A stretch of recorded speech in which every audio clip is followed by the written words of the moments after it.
नमस्कार दोस्तों, स्वागत है आपका हमारे YouTube चैनल जीके ट्रैकर पे। देखिए फ्रेंड्स, आज की क्लास में हम बात करेंगे जो हमारी एक सीरीज है जीके रिवीजन सीरीज, जिसमें हम जीके के घटना चक्र को यहाँ पे कवर कर रहे हैं। इस सीरीज के अंतर्गत घटना चक्र को सब्जेक्ट वाइज कवर करते हैं, जिसमें हम संविधान को कवर कर चुके हैं और हिस्ट्री को अभी कवर कर रहे हैं। हिस्ट्री में दिल्ली सल्तनत हमने कंप्लीट कर ली थी, दिल्ली सल्तनत के प्रशासन को कवर कर लिया था, उनसे जुड़े हुए सवालों को देख लिया था। आज की क्लास में हम मध्यकालीन इतिहास के अंतर्गत जो प्रमुख स्वतंत्र राज्य बने थे, जिसमें आपका जौनपुर है, जिसमें आपका कश्मीर है, आपका बहमनी साम्राज्य है, उनसे जुड़े हुए सवालों को यहां पर देखेंगे। इन राज्यों से भी आपके क्वेश्चन बन जाते हैं, अलग अलग पेपर में बने हुए हैं।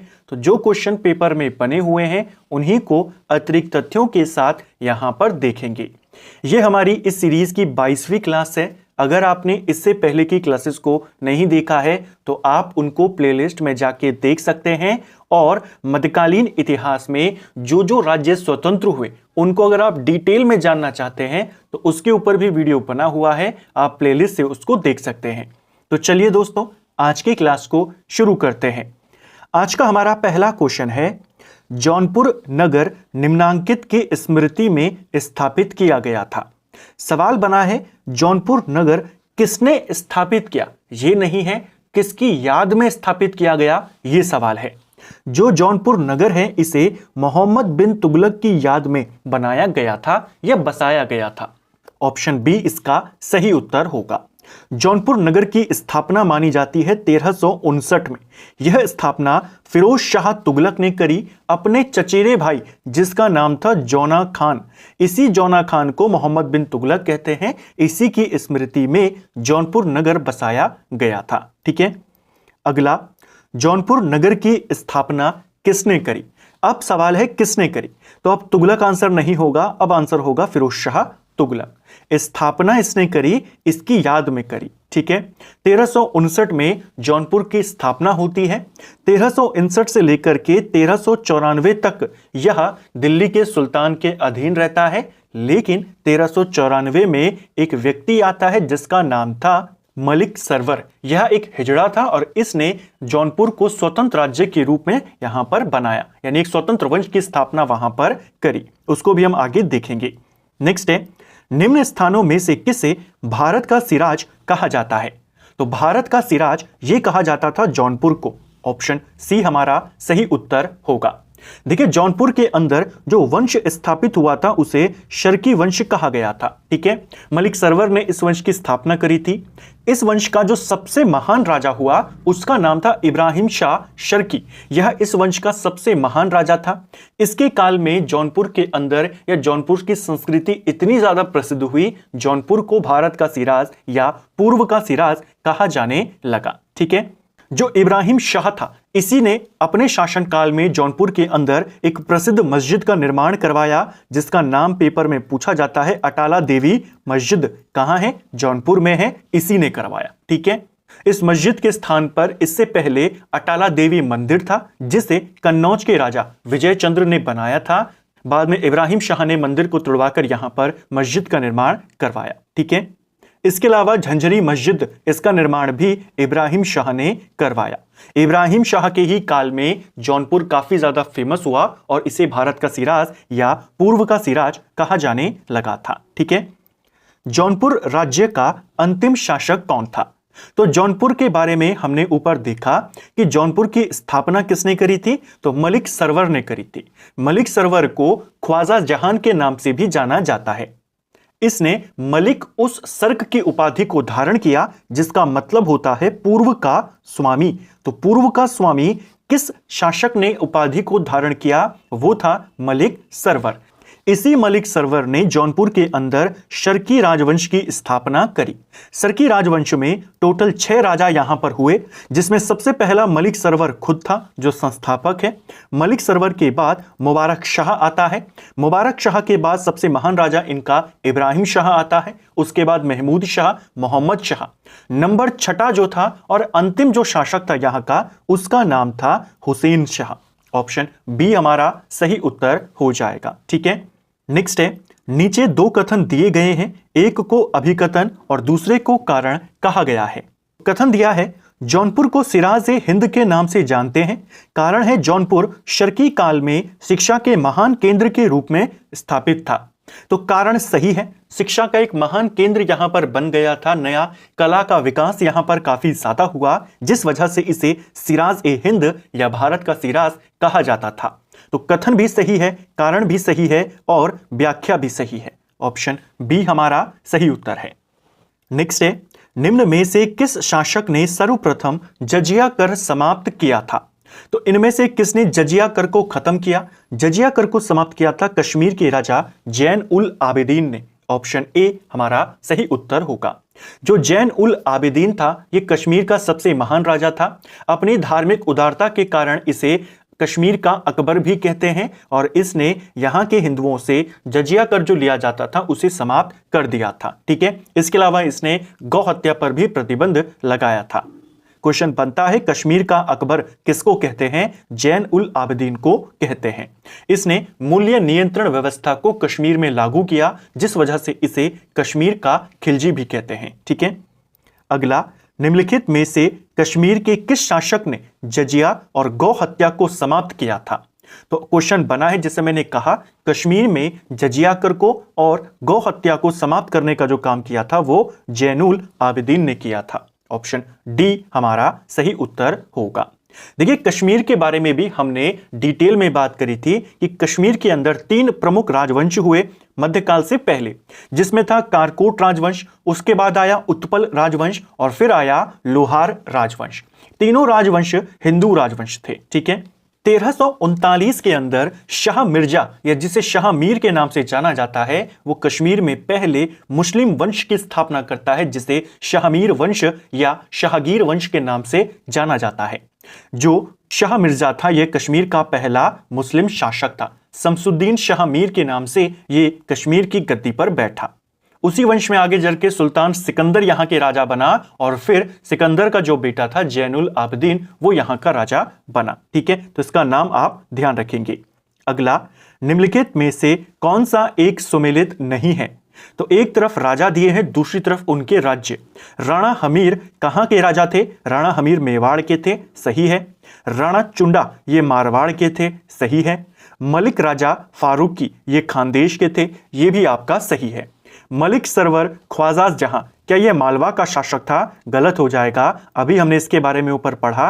यह जौनपुर में स्वतंत्र राजवंश का संस्थापक था। जौनपुर का संस्थापक नहीं था, जौनपुर का संस्थापक फिरोज शाह तुगलक है। वहां में स्वतंत्र राज्य के रूप में इसने स्थापित किया था मलिक सरवर, जिसे ख्वाजा जहां के नाम से जाना जाता है। नेक्स्ट है, बहमनी राज्य की स्थापना किसने करी थी? तो मध्यकालीन इतिहास में दक्षिण भारत में जैसे एक प्रमुख राजवंश बना विजयनगर साम्राज्य, वैसे ही दक्षिण भारत में एक और प्रमुख साम्राज्य बना था जिसे बहमनी साम्राज्य के नाम से जाना जाता है। बहमनी साम्राज्य की स्थापना भी मोहम्मद बिन तुगलक के काल में होती है। इस वंश का जो संस्थापक था उसका नाम अलाउद्दीन हसन था। ऑप्शन ए हमारा सही उत्तर होगा। देखिए, अलाउद्दीन हसन बहमन शाह ये इसका पूरा नाम था, इसी नाम से ये गद्दी पर बैठा। इसका जो वास्तविक नाम था, इसका वास्तविक नाम था हसन गंगू, इसको भी ध्यान रखेंगे। ठीक है, इसने अलग अलग उपाधियां धारण करी, जैसे अमीर उल उमरा, जफर खान, इस प्रकार की उपाधियों से भी इसको सम्मानित किया गया था। किसके शासनकाल में इसने बहमनी साम्राज्य बनाया? तो मोहम्मद बिन तुगलक के काल में। इसने अपनी राजधानी किसे बनाया था? इसने अपनी राजधानी गुलबर्गा को बनाया था। ठीक है, इनकी राजभाषा क्या थी? जो बहमनी राजा होते थे, इनकी राजभाषा मराठी थी, इसे भी ध्यान रखना। ठीक है, जो अलाउद्दीन हसन था यानी हसन गंगू था, इसने गुलबर्गा को अपनी राजधानी बनाया और गुलबर्गा का नाम बदल दिया था। गुलबर्गा का नाम इसने एहसानाबाद रखा था। ठीक है, नेक्स्ट है, बहमनी राज्य का संस्थापक कौन था? सिंपल सा क्वेश्चन है, अब आप आसानी से बताएंगे। अलाउद्दीन हसन इस वंश का संस्थापक था। बहमनी राज्य की स्थापना किस वर्ष में हुई थी? तो मैंने कहा ऊपर, दिल्ली सल्तनत में जब मोहम्मद बिन तुगलक का शासनकाल था, उस दौरान यह बना। तुगलक के शासनकाल के अंतिम वर्षों में बना था। 1347 में इसकी स्थापना होती है। ऑप्शन ए सही उत्तर होगा। कमेंट करके बताइए, तुगलक के ही काल में विजयनगर साम्राज्य भी बना था, वो किस वर्ष में बना था? कुछ दिन पहले ही हमने उसके एमसीक्यूज को भी देखा और उसके ऊपर भी विजयनगर साम्राज्य के ऊपर और बहमनी साम्राज्य दोनों के ऊपर डिटेल क्लासेस बनी हुई हैं। बहमनी राज्य की पहली राजधानी निम्नलिखित में से कौन सी थी? देखिए, बहमनी राज्य की जो पहली राजधानी थी वो गुलबर्गा थी। ऑप्शन बी हमारा सही उत्तर होगा। आगे चलकर इस वंश में एक राजा आया जिसका नाम था शिहाबुद्दीन अहमद प्रथम। इसने राजधानी गुलबर्गा से हटाकर बीदर को इसने राजधानी बनाया। तो पहली राजधानी इनकी गुलबर्गा है, दूसरी राजधानी इनकी बीदर है।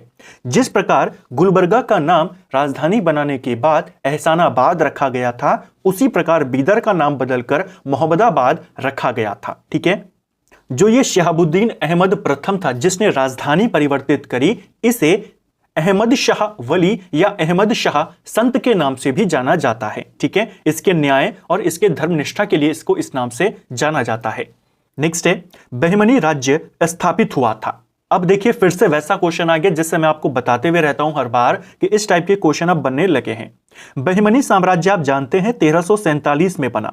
अब ये जो 1347 है, ये कौन सी सदी में है? क्या ये 14वीं सदी है या ये 13वीं सदी है? तो जैसा मैंने आपको हर बार कहा है, अगर आपको 14वीं सदी के बारे में सवाल पूछा गया है तो 14वीं सदी का मतलब होता है 1301 से लेकर के 1399 तक का शासनकाल। ठीक है, तो 14वीं सदी के बारे में यहां पर सही उत्तर हो जाएगा क्योंकि 1347 यहां पर चल रहा है। ठीक है, जैसे अभी चल रहा है 2024, तो 2024 जो चल रहा है यानी 2001 से लेकर 2099 तक, ये कौन सी सदी है? ये 21वीं सदी है। ठीक है, नेक्स्ट है, सूची 1 को सूची 2 से सम्मिलित करना है। एक तरफ प्रमुख राजवंशों के नाम है, दूसरी तरफ उनने कहां पर स्थापना उनकी हुई वो दिया गया है। बहमनी साम्राज्य आपका आगे चल करके 5 स्वतंत्र राज्यों में टूट गया था, जिसमें अहमदनगर था, बीजापुर था, गोलकुंडा था, बीदर था और बरार था। ठीक है, वहां पर अलग अलग वंशों की स्थापना हुई। तो कौन सा वंश कहां पर स्थापित हुआ वो आपने बताना है। चलिए पहले इनका मिलान करते हैं, फिर इनके बारे में कुछ अतिरिक्त बातों को जानेंगे। सबसे पहला दिया है आदिल शाही वंश। जो आदिल शाही वंश था ये बीजापुर में स्थापित हुआ था। दूसरा दिया है कुतुब शाही वंश। जो कुतुब शाही वंश था ये गोलकुंडा में स्थापित हुआ था।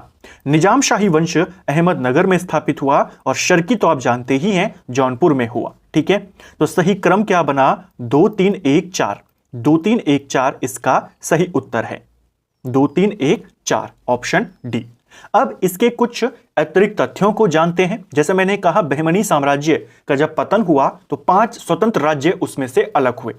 अलग होने वाला सबसे पहला जो राज्य था वो बरार था। ठीक है, बरार में जिस वंश की स्थापना हुई उस वंश का नाम था इमाद शाही वंश और जिसने स्थापना करी उसका नाम था फतेहुल्लाह खान। ठीक है, दूसरा इसमें आता है बीजापुर। बीजापुर में आदिल शाही वंश की स्थापना होती है जिस वंश का संस्थापक यूसुफ आदिल शाह था। इसके बाद यहां पर आता है अहमदनगर। अहमदनगर में निजाम शाही वंश आया जिसका संस्थापक अहमद शाह था। ठीक है, इसके बाद नंबर 4 पे आता है गोलकुंडा जहां पर कुतुब शाही वंश बना जिसका संस्थापक कुली कुतुब शाह था। और अंत में आता है बीदर जहां पर बरीद शाही वंश की स्थापना हुई जिसका संस्थापक अमीर अली बरीद था। ठीक है, नेक्स्ट है हमारा, निम्नलिखित मुस्लिम शासकों में से किस एक को उसकी धर्मनिरपेक्षता में आस्था के कारण मुस्लिम प्रजा जगत गुरु कहकर पुकारती थी? तो इनमें से किस मुस्लिम शासक को जगत गुरु के नाम से जाना जाता था? किसको कहा जाता था ये नाम कहा जाता था इब्राहिम आदिल शाह को। ऑप्शन सी हमारा सही आंसर होगा। देखिए, जो इब्राहिम आदिल शाह था ये बीजापुर का शासक था। काफी ज्यादा महान विद्या प्रेमी या विद्या का संरक्षक इसको माना गया है। गरीबों की सहायता ज्यादा ये करता था जिस कारण इसे निर्धनों का मित्र यानी अबला बाबा के नाम से भी जाना जाता है। ठीक है, इसको भी आपने ध्यान रखना है। जो ये इब्राहिम आदिल शाह था इसने फारसी के स्थान पर हिंदवी को अपनी राजभाषा बनाया था। ठीक है, इसी इब्राहिम आदिल शाह को जगत गुरु अबला बाबा अर्थात निर्धनों के मित्र आदि के नाम से जाना जाता है। ठीक है, इसको भी आपने ध्यान रखना है। निम्नलिखित में से कौन किताब ए नौरस नामक पुस्तक का लेखक था? एक फेमस किताब है किताब ए नौरस। देखिए, जो किताब ए नौरस है हिंदी गीत संग्रह है और इसका जो रचयिता है वो इब्राहिम आदिल शाह द्वितीय है। ऑप्शन ए हमारा सही आंसर होगा। ठीक है, इब्राहिम आदिल शाह भी इसे लिखा जाता है, पर्टिकुलर जो इसका नाम है वो आदिल शाह, इब्राहिम आदिल शाह द्वितीय था। इसने हिंदी गीत संग्रह की जो किताब है, किताब ए नौरस, इसकी रचना करी और नौरसपुर नाम से एक नगर भी इसने बसाया था। ठीक है, एक जो फेमस किताब है तारीख ए फरिश्ता, उसकी रचना भी इसी के शासनकाल में हुई थी। अगला, निम्नलिखित में से कौन एक सुमेलित है? तो कौन सा यहां पर सुमेलित है, चलिए देखते हैं। काकतीय वंश यहां पर कहां इसकी स्थापना थी? तो काकतीय जो वंश था इनकी राजधानी वारंगल में थी, तो पहला वाला गलत है। होयसल वंश जो था इसकी राजधानी द्वार समुद्र में थी, तो ये वाला आपका बिल्कुल सही हो जाएगा। यादव वंश की बात करें या यादवों की राजधानी वारंगल में नहीं, इनकी राजधानी देवगिरी में थी, ये भी गलत है। पांड्यों की बात करें, पांड्यों की जो पहली राजधानी थी वो कोरकई में थी, दूसरी राजधानी उनकी मदुरा में थी। तो यहां पर आपका जो सही आंसर होगा, आपने बी पर टिक करना है, लेकिन अगर देखा जाए तो बी और डी दोनों यहां पर सही उत्तर हैं। ठीक है, लेकिन अगर दोनों में से एक चुनना होगा तो आप इसको चुनेंगे, क्योंकि मदुरै इनकी पहली राजधानी नहीं थी, इनकी दूसरी राजधानी थी। ठीक है, द्वार समुद्र किस राजवंश की राजधानी थी? तो द्वार समुद्र अभी हमने ऊपर देखा होयसल राजवंश की राजधानी थी।